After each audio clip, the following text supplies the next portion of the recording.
Тешките неколкудневни загадувања на скопскиот воздух ептен ги загрижи скопјани. Имаше и протест пред цементарницата Усие. Воедно по низата барање од граѓанските иницијативи за чист воздух, град Скопје ја прифати иницијативата за дислокација на цементарницата Усие надвор од градот. Советот изгласа градоначалникот да побара од владата разгледување на постапка за дислокација на Усие и на други загадувачи надвор од Скопската котлина.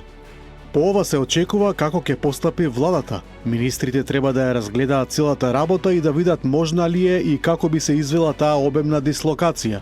Сето тоа е долготраен процес, може да помине и цела деценија, а многу е важно да се даде одговор и што ќе се прави во меѓувреме. Потребен е посилен мониторинг секаде каде има индустријски капацитети и се потенцијални загадувачи.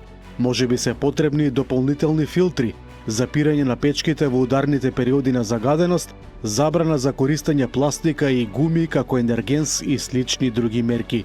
Инаку од друга страна компанијата Титан Усие останува цврсто на ставот дека работи одговорно и согласно еколошките стандарди на Европската Унија.